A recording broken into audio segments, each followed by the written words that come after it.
The desert was dying under the afternoon sun, stretching endless and empty. When Cole Maddox first saw her, at first he thought it was just another trick of heat. Mirages were common out here. But as he rode closer, the shape didn't disappear. It moved, barely. A woman, half buried in sand, skin cracked, breath thin as a ghost's whisper. Cole jumped off his horse and knelt beside her. Her lips trembled like she was fighting the very act of living. When he slid his arms beneath her to lift her, she flinched as if someone had struck her. "It's all right," he murmured. "You're safe now." But her eyes, those wild storm-colored eyes, said otherwise. He carried her to his camp, laid her near the fire, and poured a few drops of water onto her tongue. She coughed, pain rippling through her thin frame.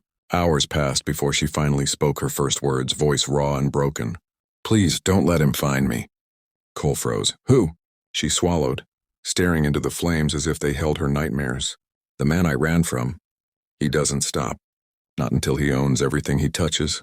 Even people." Cole felt a familiar darkness stir in his chest.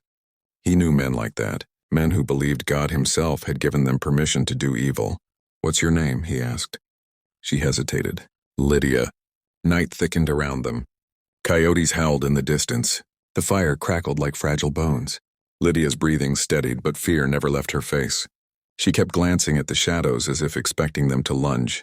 Cole added wood to the fire. "Lydia, how did you end up out here alone?" Her fingers curled around the blanket. "I wasn't alone," she whispered. "Not at first." Cole stared at her. "What happened?" She shook her head. "He caught us.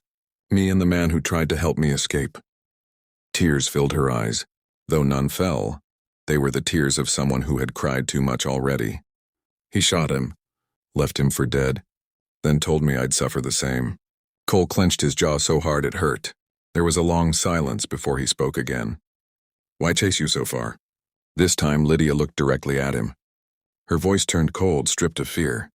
"Because I know something. Something he can't let anyone hear." A gust of wind hit the camp, scattering sparks. Cole leaned closer. "What do you know?" She closed her eyes. "A name." Cole frowned. "A name?" She nodded, voice trembling. "The man hunting me. He isn't just a monster. He's someone the whole territory trusts. Someone powerful." Cole's stomach twisted. "Who?" Lydia finally whispered it. The name slid into the night like a death sentence. When Cole heard it, he felt his blood turn to ice, because it wasn't just a name he recognized. It was the name of a man Cole Maddox once called brother.